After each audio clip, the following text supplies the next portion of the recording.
So, Sylvia, thank you so much for joining me today and for speaking at my summit on the 25th of July. It's a little less, well, there's just a little bit more than a month before we will be live with so many cool speakers, and you're definitely one of them. But first, I would like to just say that I'm so grateful that you are out there interviewing near-death experiencers as well. And if you're not familiar with Sylvia's channel, please check that out. And my first question to you, and it's kind of a big one, is I want you to just talk for a while, if you would, about what you've learned or picked up energetically from interviewing so many near-death experiencers. How's that been for you? Right. Thanks so much. I'm really happy to be here and excited. What I learned is that, well, there's a whole bunch. I mean, it literally has transformed me after interviewing the near-death experiencers. And I suppose my faith in the afterlife has become a lot stronger. And also it validates a lot of my personal experiences that I've had. And I also realized one major thing, that once you understand that we live forever, now it's time to live. So I think that the lesson that I'm really getting, like the sort of concentrated lesson, is that life is for living and to maximize our potential and opportunity right now. Yeah. So yeah, that plus I think that, yeah, go ahead. I get what you're saying. But is there any story that really transformed you? Like when I first interviewed Jeff Olson, I remember going into meditation afterwards and I kind of felt some of his experiences. Have you begun to feel like maybe that's the purpose of why we are interviewing near-death experiencers, is to give people like a tangible taste of the afterlife, that, you know, the more these stories are told, the more we pick up on it energetically, if that makes sense. Right. So each interview I did, I felt moved in my soul and it shifted me. And each one had its own unique influence on my life. And I feel that near-death experiencers, one of their purposes in life, I think there's multiple layers. So for you personally, Trisha, your near-death experience transformed you. But when you speak about your near-death experience, you're transforming other people. And I believe that there's a purpose for that. And that is to ignite hope and kind of give clarity and open up the consciousness of people to understand that life is more than what we think. Yeah. Yes. And one thing that I would like to also ask you is, you know, on a personal level, that this speaking publicly transformed my life. I mean, there were so many times that I didn't feel like I had a spiritual community in my town in Fort Worth. You know, like I had little glimpses of it, but now that I'm out here on YouTube and talking with people, you know, I'm connected with people around the world, and I know that you are too. Like, how has that changed your life, really, is what I'm kind of curious about. It's made me a lot happier to know that there are other people out there who are thinking and feeling the same way. It's made me a lot more hopeful. And I feel like I've tapped into my vibe and my tribe.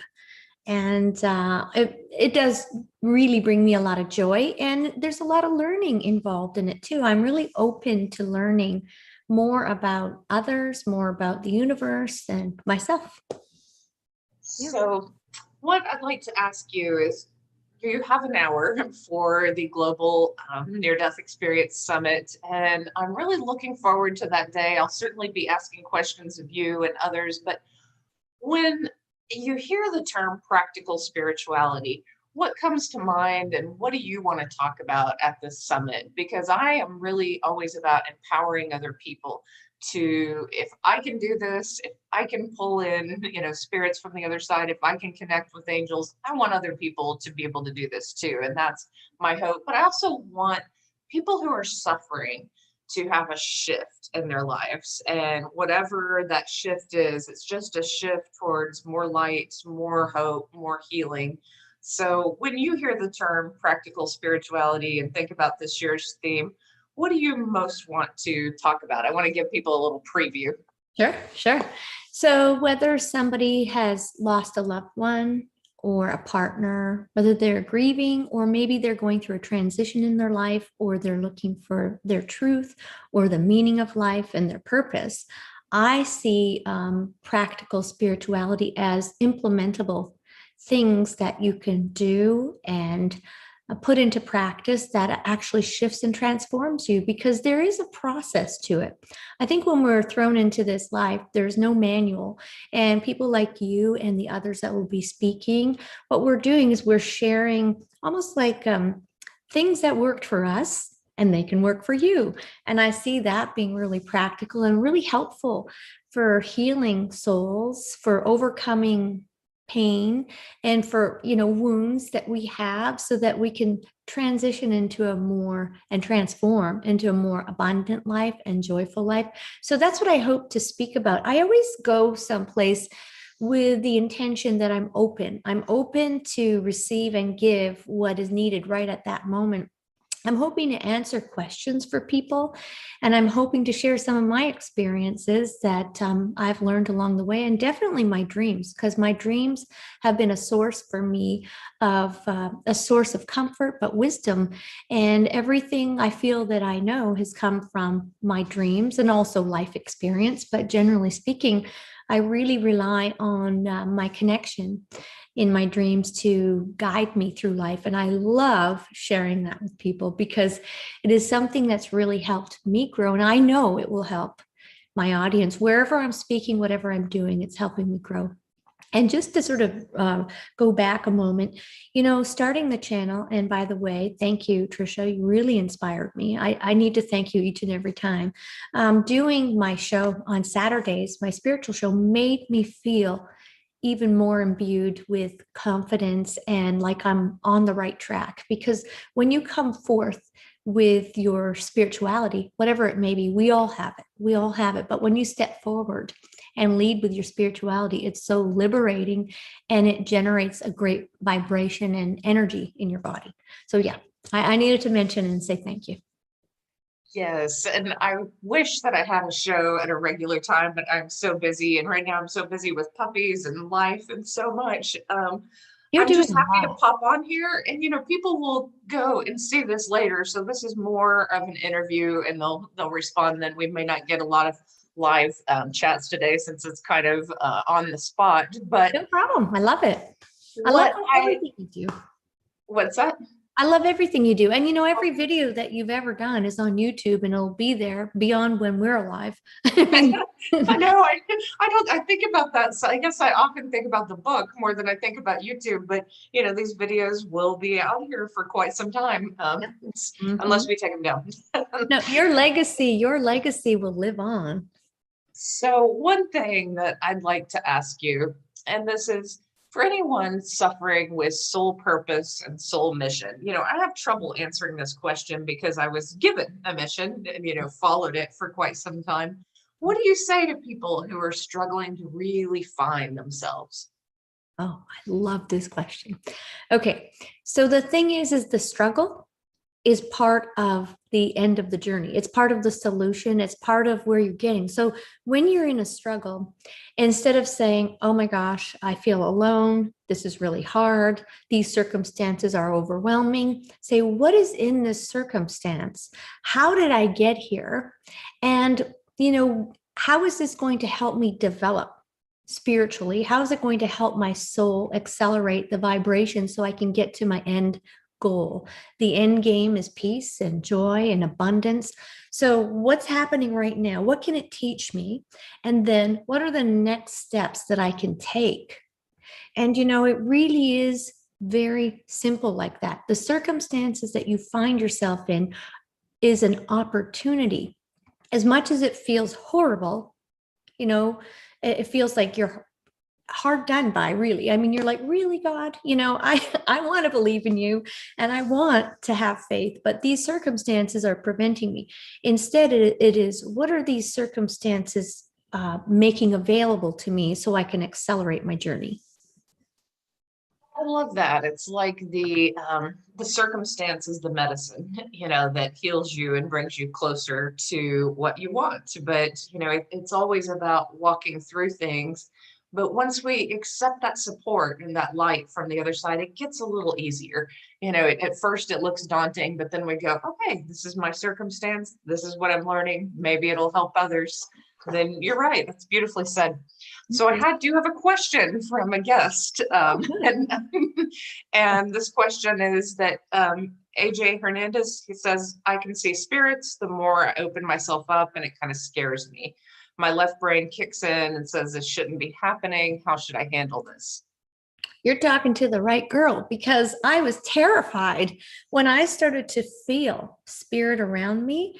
I was really and I was feeling angels and I was feeling good energy. And I think that we need to create a line there, because a lot of people have different ideas about what spirits are.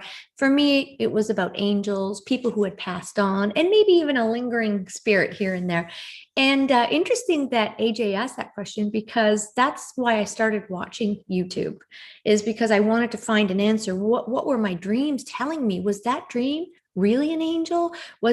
Am I really sensing people? Do I keep finding feathers everywhere because this is synchronicity and it means something? I needed to connect those dots.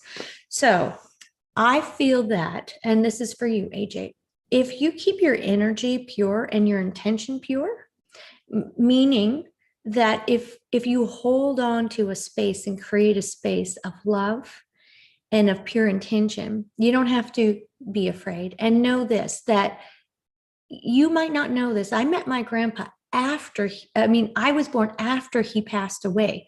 No, I can't get this straight. So I was born after, yeah, that's it. So I met my grandpa then. So he came to me in a dream and he said, I'm sorry I didn't meet you in real life and this and that. Then I became aware, hey, the people who were deceased before you, they're actually here to help you. And people who who have passed on, I like to call them angels that you know by name. So I personally don't think that there's anything to fear as long as you keep your vibration pure. And that's my answer to you about that. I like it. And, I would add too that even though I'd had a near-death experience, I found it odd to encounter ghosts, to encounter spirits. So after a meditation, to encounter Native American spirits in this wooded area. I talked about that in an interview recently. I remember thinking, oh, this is odd. Why did they pick me? Like, why am I seeing them? But really, we all have these abilities if we open up to them. And, here's another thing about spirits. I love what you say, Silvia, about, staying in the light. Spirits don't lie. So if you ask them, are you here for my benefit? Are you here for my healing? Do you have a wonderful message for me? Can we work together for the ascension of others? The spirit will tell you the truth. And if it isn't, then you say, please go to the light, leave my area. Like there are people who have helped ghosts transition, and I've done that a few times, souls that are trapped and lost. And, whether it's trauma, whether it's, war, I think, like even from centuries back, or just a piece of the soul that's still there, that's still holding on to the land. However you want to frame it, you can help souls move on just by opening this portal of light and saying, hey, here you go. So I would say just be easy on yourself and know that, it's a beautiful process and not scary, but it is odd at first. Well, you know what? While you were speaking, Trisha, I thought about one incident that really scared me. And it was that I was having lunch with my daughter, and she was quite young then, and one of the couch cushions lifted up. I was terrified. Reality split open for me. I saw something move that shouldn't have moved. So I get you when you say that. However, I did ask at that time, I said, spirit guides, angels. I do never want to see that again because that was far too frightening. I don't know who that was or what the situation was, but that's when I started calling on my angels to help protect me. So I suppose I walk through my life and my day now knowing that they're there. And initially I had a funny thought. I thought, aren't they going to be bored or tired hanging around me, protecting me? And apparently not. There's so many angels that you can call on them, and that's actually their job. Just, and if that's hard to believe, here's what I think about that. When you think about your parents, or even one parent, whatever your circumstances, that parent is with you for so many years. And you with Bodhi, Trisha, your dog, you're always going to be there. Do you ever get bored of that? No. I mean, that's your job now. You're going to be there and that's what angels and your guardian angels are like. So I hope I answered that one. But yeah, I was frightened once. Yeah, and he says, thank you so much for your answer. Setting parameters is important. And, doing mediumship work, I've had to learn to do that too. So for anyone who is opening up their gifts, basically, you can set parameters. If something scares you, you can say, I don't want to know this. And certainly when I sit down to dinner with people, I don't want to know everything about them. I want to keep my space and I want to work on, my own protection. And it seems invasive, like that a lot of near-death experiencers, when they're first blown wide open, they just know a lot about people as they walk through crowds, and that's overwhelming, and they have to learn to pull that in. And so, there was even with medium readings, I stop, and I, break the energy. I don't continue on after the call is there because it's really just for that person. Well, this is an opportunity to bring something up. So Trisha and I have two different purposes. Like I don't do mediumship, but I help people understand and make sense of overcoming their pain and their wounds on earth. And I show them what's possible for them. And I'm really into manifesting and creating your reality. And Trisha is helping souls on a different level. And so we work together. That's why we're not all the same. We're all unique. And we all have our gifts that were given to us. I watched a near-death experience of a woman who explained that. She showed a wall and how she was given all these gifts. And I truly do believe that. I think we all have our gifts. And our purpose is multi-layered. One, we have to just live practically on earth. And then we have to fulfill our talents, our gifts that God gave us and said, okay, use these to help humanity and move forward. So I admire what you do. And I've also seen other people do wonderful things at healing hearts and souls and evolving, helping people evolve and move forward. That's a great point, because, I don't like to get into a lot of spiritual discourse because, this conference is practical spirituality. I want people to connect in the way that makes sense to them, to protect themselves in the way that makes sense to them, and evolve in the way that makes sense to them. And that's why I love having so many different speakers, because each person has a different way of saying things or seeing things and opening people's minds to what is possible. And if there's something that excites you about the next 5 years, 10 years on planet Earth, with all this ascension process, with so many people waking up, what is the main thing that excites you about what is possible and what type of healing is possible? Thank you for asking that, because I am super excited. Well, my birthday tomorrow is exciting, but I'm just having fun. Honestly, for the first time in my life, I feel so much joy, so much happiness, so much energy. I'm not afraid to die. I'm into living. I think what is exciting is understanding. Okay, I got to share this. So I had this dream, one of my most impactful dreams that I had, and I'll be quick about this. But in the dream, I realized that we are manifesting our reality. So I have a big passion right now to create the life of my dreams through becoming that kind of person. So I want to be able to bring as much joy and light to the earth as possible, because particularly now when people are feeling a little, crunched down, I would like to help them bloom and to really enjoy life. It's not all about hardship and learning hard lessons. It's also about actually enjoying yourself and having a beautiful life. And I know some of you might be saying, are you kidding me, Sylvia? Like, do you know what I'm going through? I want you to know it was not always like this, and it took this long to get here, but it is such a beautiful space and place. And I know everyone can experience that. I know that.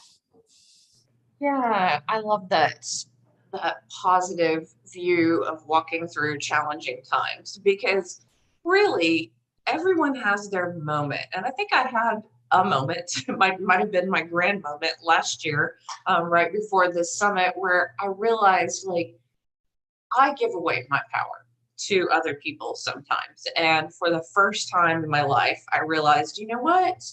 I'm not ever giving away my power in any other circumstance ever again. I'm aware, my eyes are wide open. So sometimes a hard circumstance is simply just there to bring us back to ourselves, like to really just bring us back to all of the power that we have to manifest what we want in this world.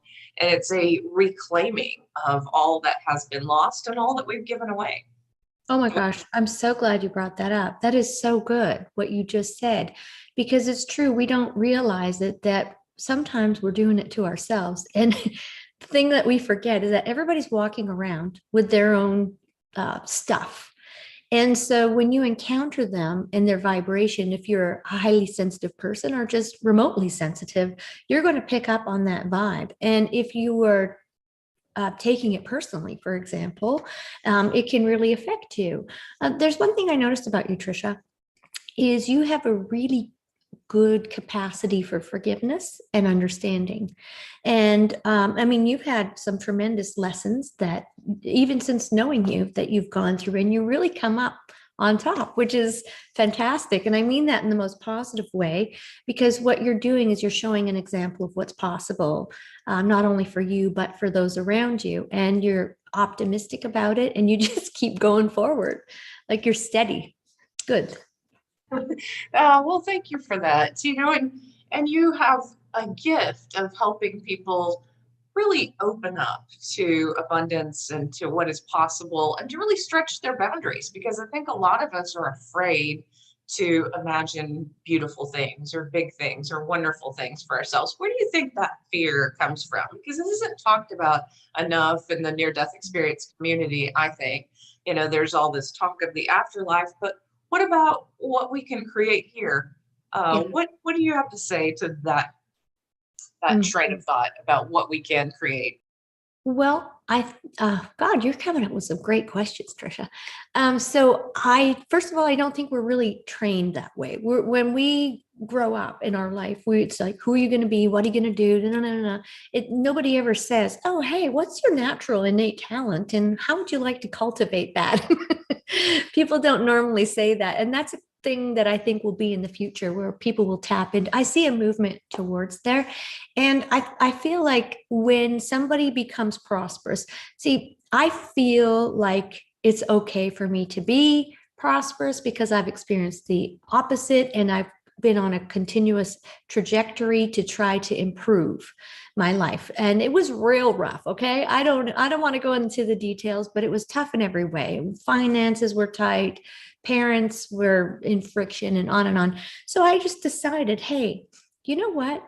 This isn't working out for me.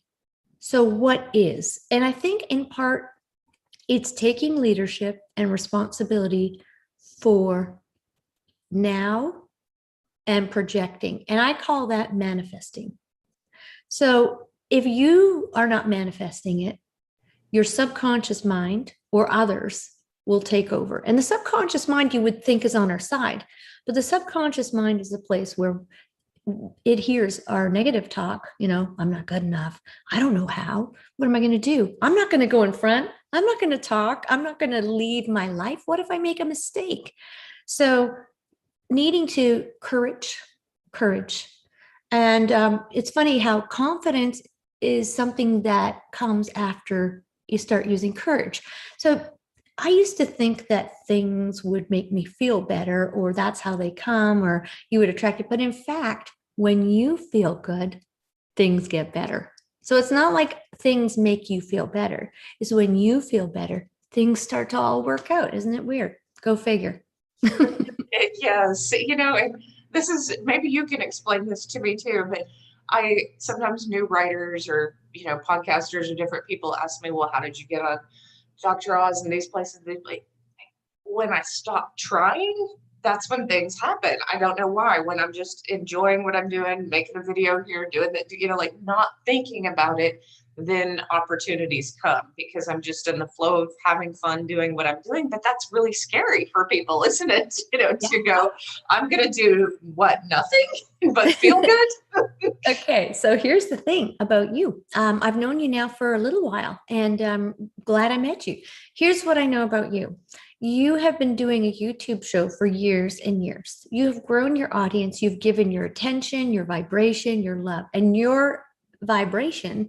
This might be a little woo-woo out there for some of you, but your vibration aligned itself unconsciously with the energies of those opportunities. You were prepared. Most people would faint if they had to be in front of Dr. Oz. They'd be like, I don't know what to say. But you have been practicing your public speaking. You've been at IONS. You've done so many things to prepare you for that moment. So there's a tendency for people to think, oh my God, this opportunity came to me. But in fact, you've been walking there. Each step that you took action in your life, and every time you showed up and were courageous, you aligned your energy to be ready to engage, and you manifested it as what you did. That's what I believe. To all of those people and to me, in different areas of my life where I don't have expertise, how do you tell people to begin, a journey, to begin something that they were, maybe it was, usually people are struggling in two areas: relationships, their spirituality, three areas, or money, finance. And so, maybe someone's great in their career, but their relationships are a mess, or vice versa. They have a great relationship, they've raised their kids, and now they're ready to do something in the world, and they're struggling. What do you say if someone has no real expertise, and no background?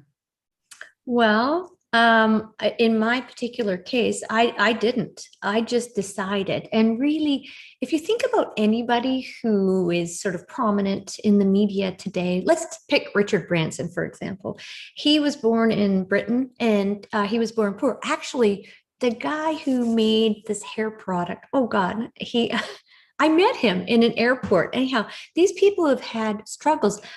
I feel like I should tell you this. Most people who have so-called made it or done something in their life have done so after some deep, deep work, and they've had struggle. They've either had no money, they've had hardship and those things. And it's an opportunity. If you don't have any talents, it's a great way to cultivate those things, but be prepared. So it comes with a cost. And the cost is that it requires us to take accountability. So, okay, I'm going there. I'm going to go there. If we blame other people for our circumstances, we lose out on an opportunity for growth. Because remember, we talked about Trisha and her vibration and how she got on the Dr. Oz show. Why am I not on I haven't done as long as she has. I haven't worked on that vibration. So in our lives, we become part of a scenario that our vibration carries. I get in trouble when I say this, but I'm going to say it anyways because I'm very passionate about this. So if that's the case, here's what you need to do. Identify what your talents are. That's tough because it requires introspection, meditation. It requires silent time. It requires not being a people pleaser. It requires being your actual self and saying the words, being authentic. Being authentic is one of the toughest things I ever had to do because my whole life going through troubles, I had to navigate and say, okay, well, I got to do this to get that. And I got to be this person to get this. And you really don't.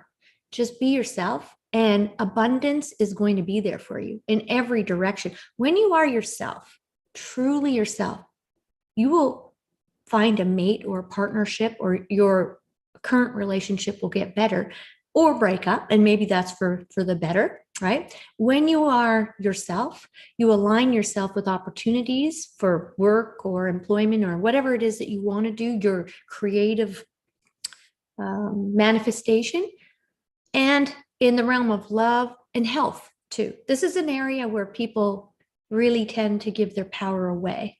So when we go somewhere to find out what's wrong with us, that's okay. I get it. I've done it and I'm okay with it. But you're the master of your body. And so if you go into deep meditation, and if you struggle with this, that's what healers are for. That's not my job. That's not what I see myself as. I do it with my family, but that's what healers can help you align your energy to get better. And I tread lightly when we go into health issues, because some people have some very serious health issues, and I don't want to make light of it. However, we are powerful beings. If I can leave one message today, is to say that you are so powerful, you don't even know it.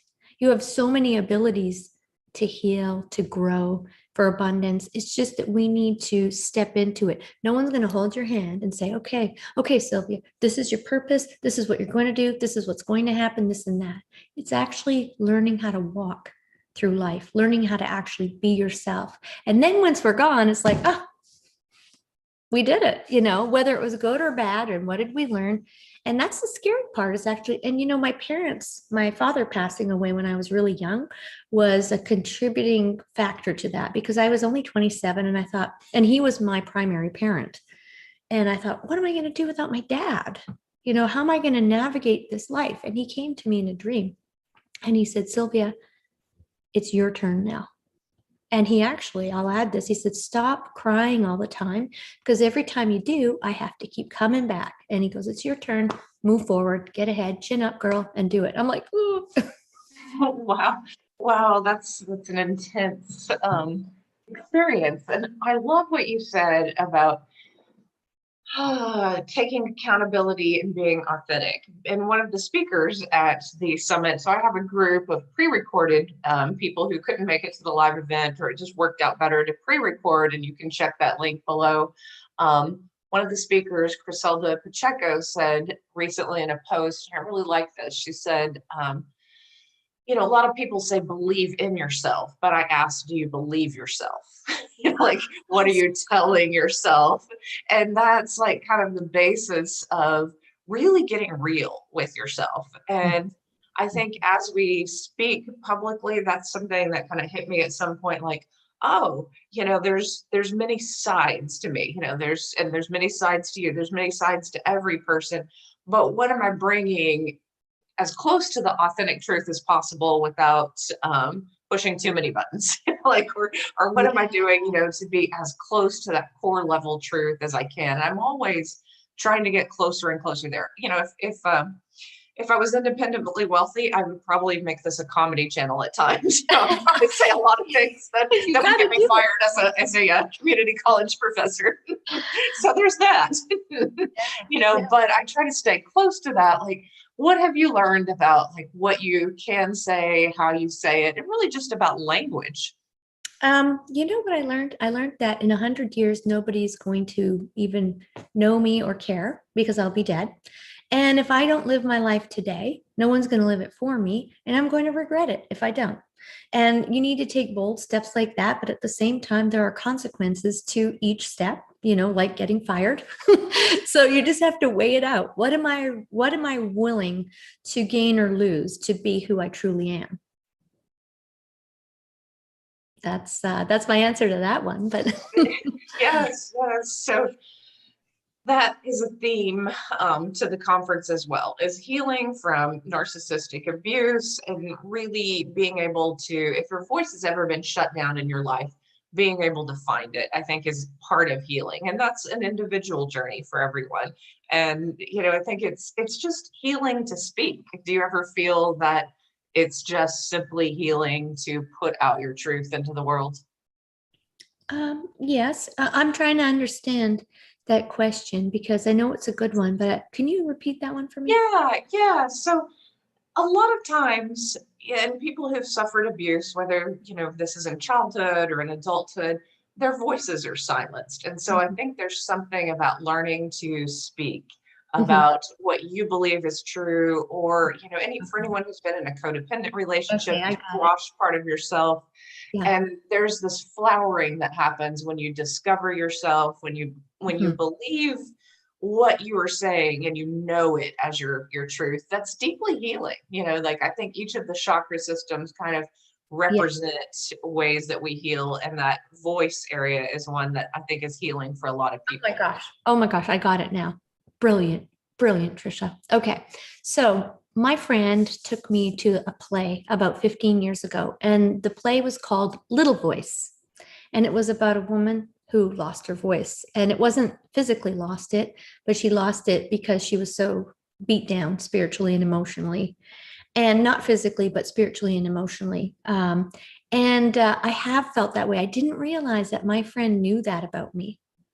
He never told me that he was taking me to this play, but later on we spoke about that. Yes, I felt like if I spoke, that I was very self-conscious, believe it or not.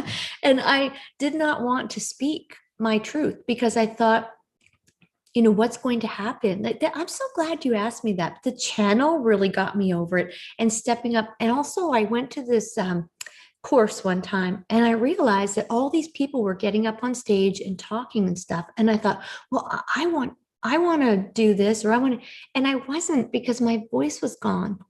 And I started to practice my voice. I started to speak up. And when you do speak up, you realize that you actually have to say something meaningful. And I thought, well, how am I going to say something meaningful if I don't even know who I am? So I did what's called, I guess some people call it shadow work, or just work, spiritual work. And it was tough. And I found myself being frustrated and crying sometimes, trying to understand who I truly was underneath all of the layers of trying to be a human being and make it in this world. I needed to find out the essence of my spirit and what I really wanted in my life. So, yeah, I started to bloom. Maybe that's why I'm so happy now, because I am speaking my truth. And when it's time for me to go, I can honestly say, I tried, I did it, I stood up, and it was okay. It was pretty good. Might not have been what I thought it was going to be, but maybe it's even better. And I encourage people to do that. After all, that's why we are here. And again, like I said, it's a self-discovery. Okay, I'm going to go there. So I believe, this is a personal belief, that God created us so that we could um, bring joy to his or her existence as well, to the source, to the all consciousness, the big consciousness that we're all belonging to. So it's our duty to shine. It's our duty to bring our best foot forward. It's our duty to be the best we can be. Now, when I say shine, I mean shine in your own way. Shine in the way, your talents that you were given. And yeah, that's what I'm going to say about that. I like that a lot. So we'll end with one last question, and then I'll talk a little bit more about the summit, which is on July 23rd, 24th, and 25th. You're speaking on the last day, the 25th, and Thank you. it will be a lot of fun. There's also going to be Michael and Raphael Tamara. I don't know if you've met them before, but they'll be on right after you, so you might want to hang out and see them. They're Sure. a dynamic duo, a spiritual. He's had several near-death experiences, and she channels angels, and they're just lovely people. But I think you're a good fit with them. I think it'll be a nice blend of people. But my last question, and this is from a viewer, is do you use particular angels like Archangel Michael, or do you call on particular ones, or really the ones that are just there as your guardians? Something, I really do have a belief where what I need is going to be there. And I'm not sure if that's something I cultivated, but I recommend it. I recommend having a direct line to God and saying, you know what? I know you know way better than I do. You have more insight. So please send me the right one. And again, it's your intention and vibration. Uh, your vibration dictates so much of what's going to happen to you and what you manifest. So if you want to focus on anything, focus on the vibration and your intention, because the angels hear that. The angels hear the vibration. They speak energy language. So how your energy is what will come to you. So even if you specifically call on someone, it may happen to you, but more likely you're going to pull in through your energy exactly what you need in your life. And I do have a firm belief in that. So when I am, I get days too, or even, things I find out, could be health, could be relationship or anything. I'm saying, okay, I want to get in tune. So I get in tune through meditation, and I don't have a special way to meditate. I wasn't educated. I don't have a PhD in theology or any of those things. And I say that to you because spirituality is a gift for everybody. And so I allow those angels to come, do their work, do their healing. They have a job, and their job, in part, is to take care of me. And I allow them to do the job, and I listen to their vibration and then the follow through. So I can't ask for help and then say, yeah, my life is crummy, things are bad. I need to believe that they are doing their job, and I need to pay attention to what my job is in the whole scheme of things. I like that. That's a wonderful answer. So thank you, those who spontaneously tuned in, I love you guys. And obviously there will be people who just watch it later, because I will leave this up, and below I will add the summit code. There's a coupon code if you want to sign up and hear all the pre-recorded videos from Lisa Romano, Dr. Vioto, so many interesting guests who I asked some really intimate questions of. I have a lot of amazing guests speaking live who have YouTube channels, and that's going to be fun too, because they are adept, like you, Silvia, at answering these questions. I love interacting with people. I can tell you do too, that it's really the joy of the experience is hearing these questions. So thank you for all that you do. And if you want to tell us quickly about your 7-day abundance challenge, I'm also going to leave that below for people. Sure. So for this special occasion, and thank you, Trisha, I have a free 7-day abundance challenge, and you can sign up for it. I think Trisha put the link in the description. I was going to call you my daughter's name. and you can go to that link and you can sign up and you can start right away. And we do it, it's partly videos and partly live. So we go live, and the whole purpose of it really is self-discovery and to see the potential for you to manifest your best life. Thank you, you guys. I am so excited to be here. I am so happy, Trisha. Thank you for creating this space and for being a leader in this community.